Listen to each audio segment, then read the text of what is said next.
नमस्ते दोस्तों, रानी kitchen zone में एक बार फिर से आपका बहुत बहुत स्वागत है। मैं फिर से हाजिर हूँ कुछ ऐसे टिप्स एंड ट्रिक्स लेकर के जो ना सिर्फ आपका काम आसान करेगा बल्कि आपका टाइम पैसा दोनों की बचत करने वाला है। सो वीडियो में एंड तक ज़रूर बने रहिएगा। पसंद आए तो एक लाइक और चैनल को सब्सक्राइब ज़रूर करिएगा। चलिए वीडियो को शुरू करते हैं और देख लेते हैं टिप नंबर 1। जब आपके शरीर में हीमोग्लोबिन की कमी होती है तो डॉक्टर आपको रिकमेंड करता है अनार खाने के लिए, बीट रूट का जूस पीने के लिए। बट अनार एक ऐसा फ्रूट है ना जिसको छिलते छिलते हाथ थक जाते हैं और ये बहुत ज़्यादा बोरिंग का काम लगता है। तो चलिए आज मैं आपकी बोरियत ख़त्म करती हूँ और इसको बहुत ही ईजी तरीके से कैसे छीलें वो मैं बताती हूँ। सबसे पहले तो जैसे मैंने यहाँ पे टॉप पे इसके कट लगाया है ना, आप 3 कट लगा लीजिएगा। लगाने के बाद उसी कट को नीचे तक लगाना है। तो यहाँ पे देखिए मैंने इसके अंदर कट लगा करके और अब इसके पेटल को अपने तरफ पुल कर रही हूँ। सारे पेटल्स आराम से निकल गए और जो बीच वाला पार्ट है वो भी इजीली निकल जाता है। तो मेरे यहाँ पे ये टिप बताने का सिर्फ एक ही मकसद है, क्योंकि कई बार ना लोगों को नहीं पता। मैं अपनी बात कर रही हूँ, कुछ टाइम तक मेरे को भी नहीं पता था। मैं पहले सारे छिलके को छीलती थी ऊपर से, फिर इसको अलग करती थी, तो उसमें बहुत ज़्यादा टाइम वेस्ट होता था। बट जब से मुझे ये वाला मेथड पता चला, मैं इसी तरीके से मिनटों में अनार के दाने को अलग कर देती हूँ।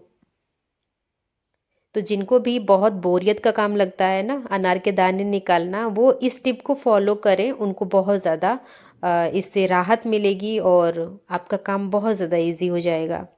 तो यहाँ तो थी अनार की बात। अब देखिए जो छिलका है वो भी बहुत ही ज़्यादा फ़ायदेमंद है। अब वो किस तरीके से फ़ायदा करेगा वो भी मैं अब इसके साथ ही क्लियर करती हुई चलती हूँ। तो देखिए ये दांतों के लिए बहुत अच्छा होता है। आप इसके छिलके को अच्छी तरीके से सुखा लीजिए, सुखा करके और फिर ग्राइंडर में डाल करके और बारीक सा इसका पाउडर बना लीजिए।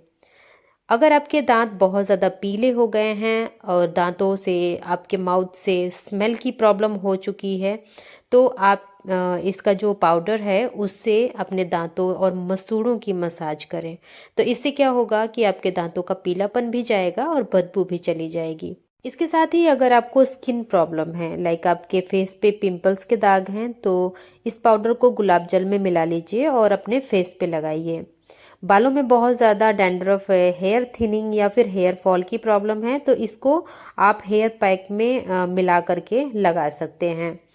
अब देखिए कई बार ना हमें अपच की समस्या हो जाती है या फिर खाना बहुत जल्दी नहीं पचता है।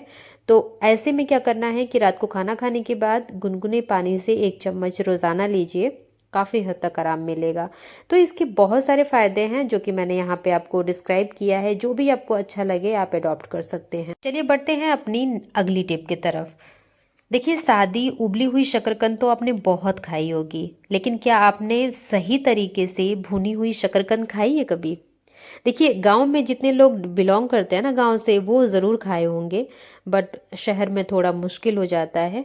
अब देखिए अगर आप शकरकंद को भून के खाते हैं ना, तो वो बाहर से क्रिस्पी होती है और अंदर से एकदम नरम और स्वाद एकदम मीठा होता है।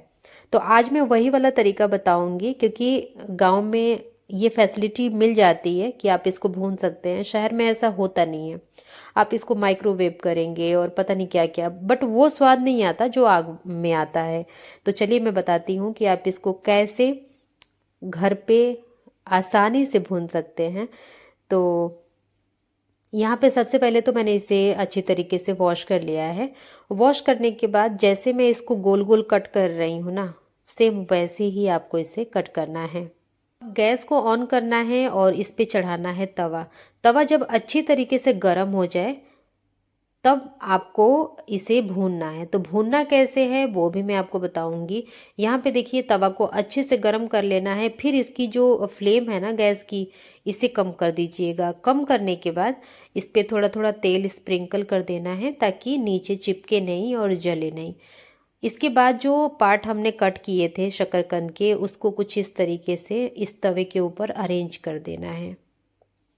अच्छा, इस प्रोसेस को करने में आपको 15 से 20 मिनट आराम से लग जाता है, लेकिन जो स्वाद आता है ना शकरकंद का, आप सच में कभी भी इसी टिप को फॉलो करेंगे और ऐसे ही भून करके आप खाना पसंद करेंगे।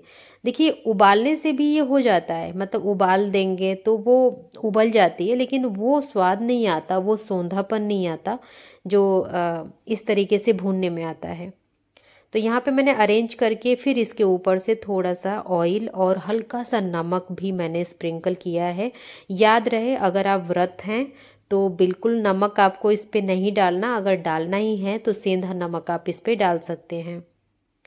अब इसमें जो भी हमने प्रोसेस करनी थी वो पूरा कंप्लीट है, बस इसे ढक देना है। 15 से 20 मिनट इसको छोड़ दीजिए, अपने आप धीरे धीरे एकदम धीमी आंच पे ये कुक होगा। तो यहाँ पे देखिए मैंने आँच को कम कर लिया है, जैसा कि मैंने आपको अभी बताया। और अब जैसे ही 15 मिनट हुए मैंने इसको धीरे धीरे पलट दिया सारे को, तो आप देखेंगे कि जो नीचे वाली लेयर थी वो एकदम क्रिस्पी हो गई है, एकदम लाल। इस तरीके से भुनी हुई शकरकंद में सबसे बड़ा फ़ायदा क्या है कि आप इसके छिलके को उतारें या ना उतारें, आप इसको ऐसे भी खा सकते हैं। बहुत ज़्यादा अच्छी लगती है। यहाँ पे देखिए मैं आपको दिखा भी रही हूँ एकदम क्लोज़अप कि ये बहुत अच्छी तरीके से कुक हो गई है। और स्वाद आप एक बार इस तरीके से भून के ज़रूर देखिएगा और नीचे कमेंट सेक्शन है, बताइएगा ज़रूर। चलिए बढ़ते हैं अब अपनी अगली टिप की तरफ। देखिए साड़ी हो या फिर दुपट्टा हो, फॉल पीको या लेस लगाना तो बहुत इजी होता है, बट एक सबसे मुश्किल काम पता है क्या होता है, अगर आपको इसके अंदर टैसल लगाना हो। जैसा कि मैंने अभी दुपट्टे में दिखाया टैसल लगा हुआ है, तो ये रेडीमेड लगा हुआ है। बट अगर आपके दुपट्टे या फिर साड़ी में टैसल नहीं है और आप लगाना चाहते हैं तो देख लीजिए, यहाँ पे एक बहुत ही झटपट वाला तरीका बताऊंगी। तो यहाँ पे मैंने सबसे पहले तो एक रील ले लिया है, मतलब जो जिससे सिलाई की जाती है वही वाला रील है ये। इस तरीके से इसको अपने फिंगर के अंदर लपेटना है। तो देखिए ये पूरी तरीके से आप पे डिपेंड करता है कि आपको टैसल कैसा चाहिए। बहुत ज़्यादा घना करना है अगर, तो आप यहाँ पे 40 to 50 राउंड्स लपेटिएगा। बट मैंने यहाँ पे 30 राउंड्स लपेटे हैं क्योंकि मुझको बहुत ज़्यादा घना टैसल नहीं चाहिए था। अब देखिए इसको बांधने की बारी है, तो आप इस तरीके से ना सुई से पहले इसको अटैच कर लीजिएगा, फिर यहाँ पे धागे में नॉट लगा करके इस तरीके से राउंड राउंड घुमाना है और फिर यहाँ पे एक नॉट लगाना है। अच्छी तरीके से सिक्योर हो जाता है और इतना बेहतरीन ये टैसल बन कर के रेडी होता है ना कि सच में किसी को भी आप दिखाएंगे ना कोई विश्वास नहीं करेगा कि ये टैसल आपने घर पे बनाया है। अब जो चूंकि हमने इसको लपेटा था तो ये जॉइंट है, इसको आप सीजर से कट कर लीजिएगा, कट करके इस तरीके से बराबर कर लेना है। तो देखिए कितना बेहतरीन टैसल बन करके रेडी हुआ है। तो इस तरीके से आप अपने दुपट्टे में अपनी साड़ी में भी लगा सकते हैं। यहाँ पे देखिए मेरे पास ये साड़ी है, बिल्कुल प्लेन थी, मतलब इसके अंदर कुछ भी टैसल वगैरह नहीं था, तो मैंने इसको अपने हाथों से ही सारे टैसल बांध करके रेडी किए हैं और आप इसकी खूबसूरती देख सकते हैं। थोड़ी मेहनत तो लगती है बट जो आपका आउटपुट होगा ना उसे देख करके आपका दिल खुश हो जाएगा। अब बढ़ते हैं अपनी अगली टिप की तरफ। देखिए जितने लोग सिलाई करते हैं ना शायद इस दर्द को समझ पाएंगे कि कई बार जब आप बॉबिन में धागा भरते हैं तब भी सिलाई बहुत ज़्यादा टेढ़ी मेढ़ी उलझी हुई, समझ ही नहीं आता कि गलती कहाँ हो रही है। तो यहाँ पे मैं बता रही हूँ कि बॉबिन में धागा सही तरीके से लगा है कि नहीं वो कैसे चेक करें। तो इस तरीके से आप बॉबिन में धागे को लगाइएगा, लगाने के बाद ना कुछ इस तरीके से आपको इसे खींच करके देखना है। अगर आपका ये जो चक्कर है वो सही चल रहा है, मतलब अच्छी तरीके से स्पिन कर रहा है, इट मीन्स आपके बॉबिन का धागा एकदम परफेक्ट है। चलिए बढ़ते हैं नेक्स्ट की तरफ। देखिए ऑनलाइन शॉपिंग के साथ आने वाला जो कार्डबोर्ड पेपर बैग्स होता है ना, हम अक्सर उसे बेकार समझ करके फेंक देते हैं, लेकिन क्या आप जानते हैं कि ये हर घर में काम आ सकता है। आज मैं बताऊंगी इसका ऐसा शानदार उपयोग जिसे जान करके आप कभी भी इसे डस्टबिन में फेंकने की गलती तो करेंगे नहीं। तो इसके लिए क्या करना है कि आप जो पेपर बैग का टॉप वाला पार्ट है, मतलब जो हैंडल वाला पार्ट है ना, उसे आप कट कर लीजिएगा। फिर नीचे वाले पार्ट को ना आप इस तरीके से फोल्ड करके इसकी लेंथ देख लीजिएगा, मेज़र करके इसे कट कर लेना है। तो यहाँ पे मैंने इसे कट कर लिया है। कट करने के बाद देखिए ऊपर का जो पार्ट है उसको भी हमें स्लैंट काटना है। तो जब आप इसे कट करेंगे ना तो ये कुछ इस तरीके का दिखेगा। साइड से ये जो पार्ट दिख रहा है उसको अंदर के तरफ टक करना है। सिमिलरली जितने भी आपके फ्लैप दिख रहे हैं ना, सबको अंदर टक कर दीजिएगा। जैसे ही आप इसे टक करेंगे कुछ इस तरीके का ये दिखेगा। तो यहाँ पे कैमरे का जो एंगल था ना थोड़ा डिस्टर्ब हो गया है, बट यहाँ पे मैंने इसे ठीक कर लिया था देख करके। तो ये कुछ इस तरीके का दिखेगा। इसके अंदर ना होल करना है, तो आप पेपर पंच या फिर जो होल पंच वाली मशीन होती है उसका इस्तेमाल कर लीजिएगा। इस्तेमाल करके और यहाँ पे 2 होल करने हैं, मतलब एक साथ जॉइंट करके। अब जो इसका टॉप वाला पार्ट हमने कट किया था ना, वहाँ पे इस तरीके से देखिए इसकी डोरी होती है, तो डोरी को आप कट करके या फिर इसको निकाल करके और इस तरीके से खोल लीजिएगा। तो जैसे ही आप इसे खोलेंगे ना, ये मतलब पेपर ही होता है बेसिकली। इसको अच्छी तरीके से जब टाइट फोल्ड किया जाता है तो बहुत ज़्यादा ये हार्ड हो जाता है। तो मैंने दोनों हैंगर को अच्छी तरीके से खोल लिया है। अब इसे ना होल के अंदर डाल करके और आप नॉट लगा दीजिएगा। नॉट नहीं लगाना चाहते तो यहाँ पे बॉ भी बना करके आप इसे चिपका दीजिएगा। तो बेसिकली हमने यहाँ पे एक बहुत ही अच्छा था और free of cost gift bag बनाने का तरीका बताया है, जो कि अगर आपको अच्छा लगे तो आप एक बार ज़रूर इसे ट्राई करके देखिएगा। देखने में खूबसूरत लगता है, एक भी पैसा आपने खर्च नहीं किया, थोड़े से एफर्ट्स में जब इतनी खूबसूरत चीज़ बन सकती है तो बिल्कुल बनाइए। अगर आपको ये अच्छी नहीं लग रही तो आप इसके ऊपर कोई भी सुंदर सा गिफ्ट पेपर चिपका सकते हैं। अब बढ़ते हैं अपनी अगली टिप की तरफ। तो देखिए कई बार ऐसा होता है ना कि हमारे पास ग्लास का ऐसा बॉटल होता है जिस पे बहुत ही ज़िद्दी लेबल लगा होता है। अब इसको आप रगड़ो तो इसका कांच खराब होता है, ये पानी से भी नहीं निकलता। तो आज मैं बताऊंगी कि इस लेबल को सेकंड में आप किस तरीके से साफ़ कर सकते हैं। तो यहाँ पे देखिए सबसे पहले तो आपको एक सेलो टेप की ज़रूरत पड़ेगी जिसका ग्लू थोड़ा मजबूत हो। इस लेबल के ऊपर इस तरीके से चिपका लीजिए। चिपकाने के बाद इसको हीट करना है, तो हीट के लिए आप अपना हेयर ड्रायर का इस्तेमाल कर सकते हैं। थोड़ा सा बहुत हल्का सा हीट करना है। आप देखेंगे कि जो स्टिकर के पीछे का ग्लू है ना वो थोड़ी थोड़ी मेल्ट हो जाएगी।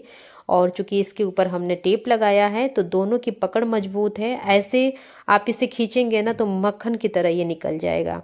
और इसके साथ ये बिल्कुल कोई निशान नहीं छोड़ेगा। जैसे कई बार होता है ना कि हम इसे निकाल तो लेते हैं लेकिन इसके पीछे ना ग्लू रह जाती है, उसको साफ करना बड़ा मुश्किल होता है। तो ऐसा बिल्कुल नहीं हो। अब बढ़ते हैं अपनी अगली टिप की तरफ। देखिए दाल चावल और चोखा ये बहुत ही ज़्यादा साधारण दिखता है, लेकिन इस खाने में ना सेहत बहुत ज़्यादा होती है। स्वाद ऐसा कि दिल खुश हो जाए और पोषण ऐसा कि शरीर मजबूत बने। तो आज मैं बताऊंगी कि इसे किस तरीके से बनाना है। तो देखिए डबल डबल मेहनत मैं बिल्कुल भी नहीं करने दूंगी आपको। दाल चढ़ा रहे हैं, उसके अंदर आप हाफ हाफ करके आलू डाल दीजिए, अच्छी तरीके से वॉश करके छील करके। अब जब दाल बन जाएगी तो ये आलू भी गल जाएंगे। इसको तोड़ने के लिए फोर्क का इस्तेमाल करिएगा क्योंकि गर्म होता है। इसके बाद आपको लहसुन मिर्ची और प्याज को अच्छी तरीके से चॉप करना है। अगर आप इसे हाथ से चॉप नहीं कर पा रहे हैं इतना ज़्यादा बारीक, तो नीचे मैंने एक लिंक शेयर किया हुआ है चॉपर का, जो कि बहुत अच्छी तरीके से काम करता है। ये चार्जेबल है, इसे चार्ज करना होता है और बहुत ज़्यादा कॉम्पैक्ट है, काम बहुत बढ़िया करता है। तो अगर आप चाहें तो वहाँ पे जाकर के चेकआउट कर लीजिएगा, लेना है तो ले लीजिएगा, आपका काम बहुत ज़्यादा आसान होगा। अब देखिए इन सारी चीज़ों में ना मैंने खूब सारा धनिया डाला है, मतलब धनिया पत्ती खूब डालनी है, जिससे इसका स्वाद और इसका टेक्सचर दोनों ही बहुत ज़्यादा डिफरेंट होगा और बहुत ज़्यादा अच्छा लगेगा। तो यहाँ पे हमारा ट्रेडिशनल चोखा बनकर के तैयार है। ये पूरी थाली रेडी है, मतलब इतनी ज़्यादा पोषण से भरपूर दाल चावल और चोखा बनकर के रेडी है। थोड़ा सा मैंने इसके अंदर घी भी ऐड किया है, घी ज़रूर डालिएगा। आप इसके अंदर थोड़ा सा पापड़ ले लीजिए, थोड़ा सा अचार ले लीजिए, एकदम परफेक्ट आपका मील होगा। आप चाहे इसे लंच में खाइए या फिर इसे डिनर में खाइए, बिल्कुल कोई दिक्कत नहीं आती, डाइजेशन में भी कोई प्रॉब्लम नहीं आती। और देख करके कितने कितने लोगों के मुंह में पानी आया है, नीचे कमेंट सेक्शन है, ज़रूर बताइएगा, मैं ज़रूर चेक करूँगी। सो ये थी मेरी आज की वीडियो। अगर आपको अच्छी लगी, आपने खूब इंजॉय किया है, तो प्लीज़ वीडियो को लाइक करिएगा, शेयर करिएगा और चैनल को सब्सक्राइब करना बिल्कुल मत भूलिएगा। कहाँ से आप हमारी वीडियो को वॉच कर रहे हैं, ये भी हमें जानना बहुत ज़्यादा ज़रूरी है। हमें बहुत अच्छा लगता है, हमारी वीडियो बहुत दूर दूर से लोग वॉच करते हैं। तो आज के लिए इतना ही। मिलूंगी मैं नेक्स्ट वीडियो में नेक्स्ट टॉपिक के साथ। तब तक के लिए आप अपना खूब सारा ख्याल रखिएगा। Bye bye and take care.